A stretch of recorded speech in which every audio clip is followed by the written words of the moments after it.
As leis de incentivo à cultura são o principal mecanismo de distribuição de recursos públicos para a produção cultural brasileira.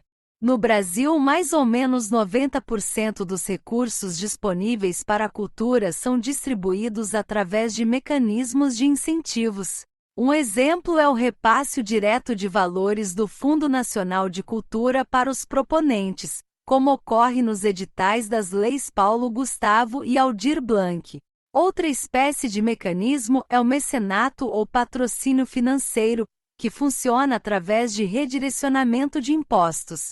Empresas e pessoas físicas patrocinam projetos culturais via renúncia fiscal.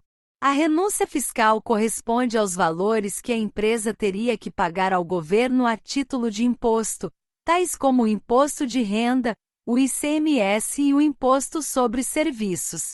No entanto, as empresas recebem a renúncia do governo aos valores devidos para que sejam investidos em projetos culturais.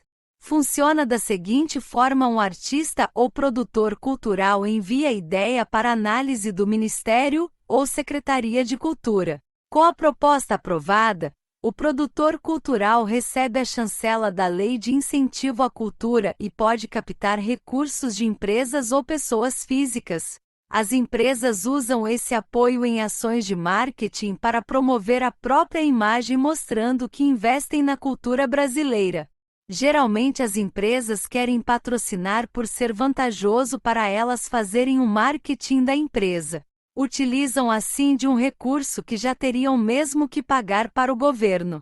A empresa escolhe qual projeto patrocinar, o que lhe dará mais visibilidade e retorno. Quando a empresa não patrocina é porque não possui o tipo de imposto da renúncia fiscal a que a lei de incentivo se refere ou não conhece o mecanismo e benefícios que trará à empresa. De acordo com a Lei Rouanet, as empresas podem abater até 4% do valor do imposto de renda e as pessoas físicas até 6%. Já sobre o Fundo Nacional de Cultura, a aplicação dos valores é feita por meio de convênios, editais e premiações. É um mecanismo de aporte direto aos produtores culturais. Os recursos da Lei Aldir Blanc provêm do Fundo Nacional de Cultura. É um investimento direto.